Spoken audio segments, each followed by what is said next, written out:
Good evening and welcome to our 127th walking tour through step on our walking tour through the Bible. I just want to finish off the book of Tobit today, and I want to talk about three things that are sort of three little things. First of all, when Tobias sets off with Raphael to go to Ecbatana, they the boy left with the angel, we're told in the beginning of chapter 6, verse 2. And the dog followed behind. And then later on, when he comes back to see his mother and father, having married the lovely Sarah, we're told they went on together and the dog followed them. Now, these are the only two mentions of the dog in the whole book of Tobit.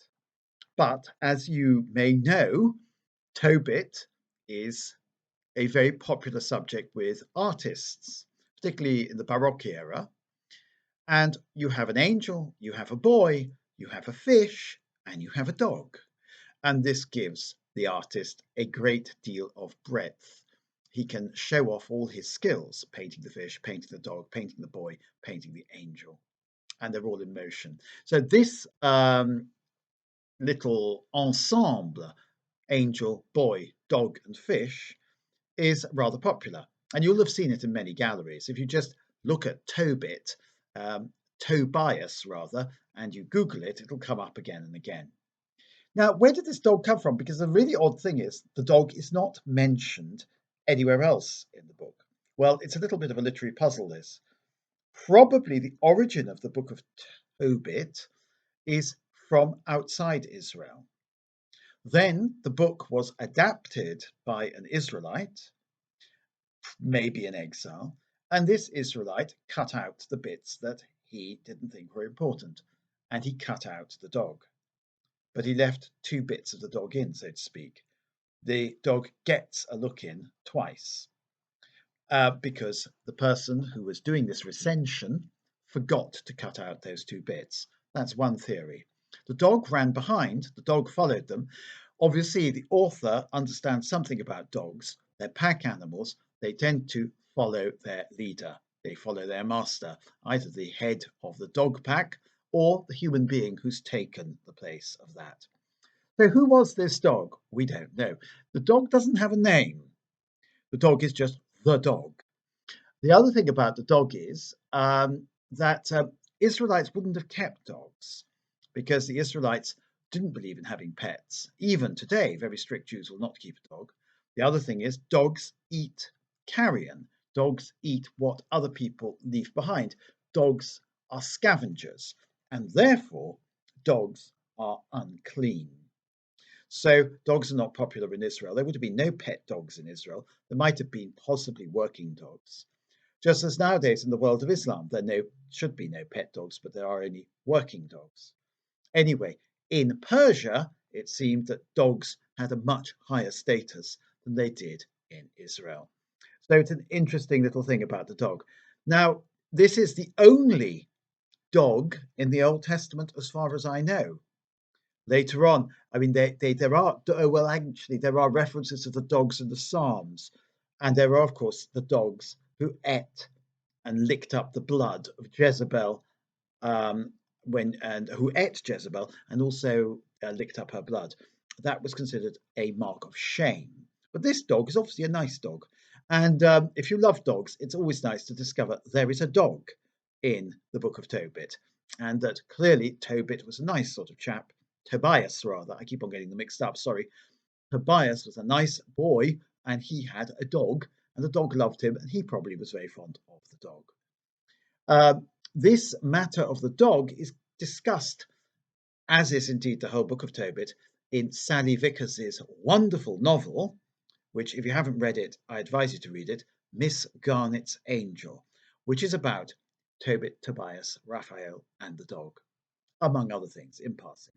Okay, that's the first thing I want to say. Then something slightly more interesting is this.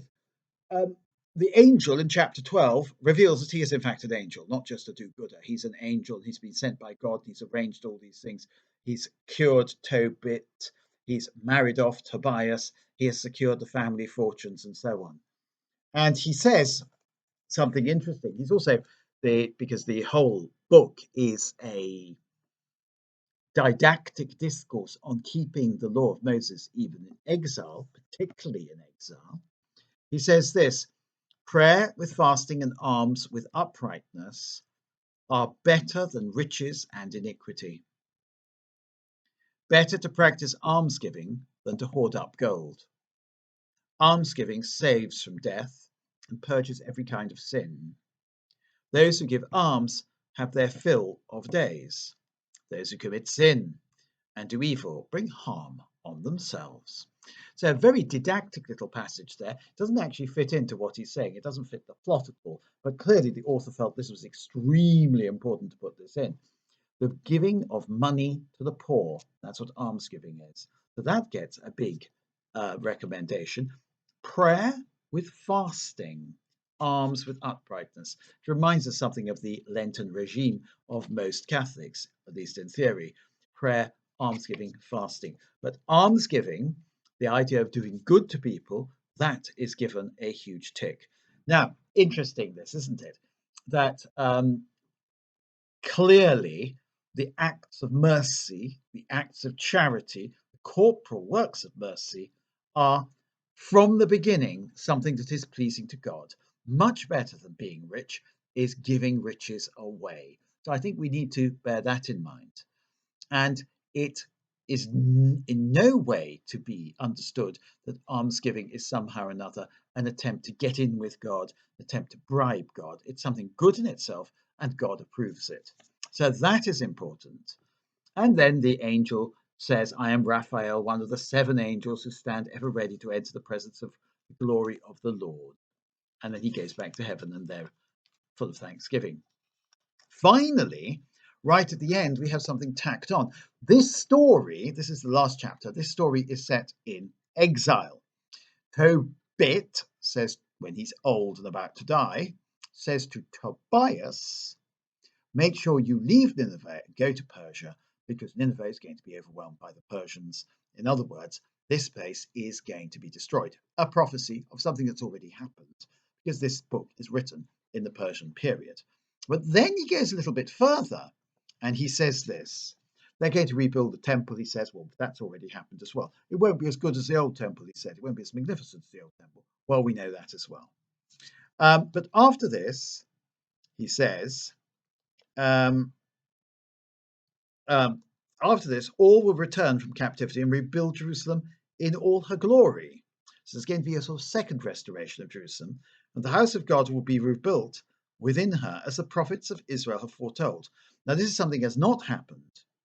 This is his until the time is fulfilled, he said. This is when the time is fulfilled, in the fullness of time.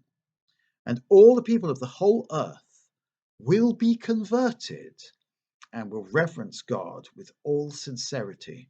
All will renounce their false gods, and who have led them astray into error, and will bless the God of ages in uprightness. All the Israelites spared in those days will remember God in sincerity of heart. They will come and gather in Jerusalem, and thereafter dwell securely in the land of Abraham, which will be theirs. And those who sincerely love God will rejoice, and those who commit sin and wickedness will vanish from the earth.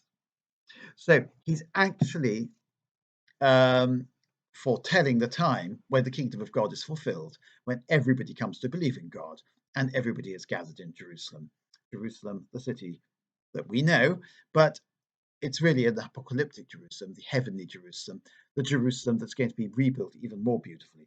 It's not just a city of this world, it's the city of God, which will gather all together. So Tobit looks forward to a world without unbelief. Rather odd, because we haven't had that before in the book. It's obviously something that's been slightly shoehorned into the narrative. Well, I hope you agree with me that the Book of Tobit is absolutely superb. It's absolutely beautiful. It has enormous charm. It has great humour. For example, particularly in Edna and Anna, the 2 ladies of the piece, the mother and the mother-in-law, respectively. And it also has some very important theology. It has some very important theology for keeping the law of God, which keeps people, it safeguards one's identity as a religious believer, but it also has this very beautiful theology of married love.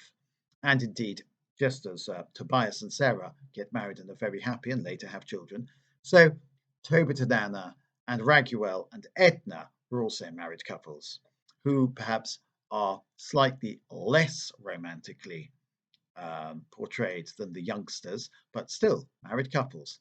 So it's a wonderful, wonderful advert for marriage. Read the Book of Tobit, say I. All the very best. Good night.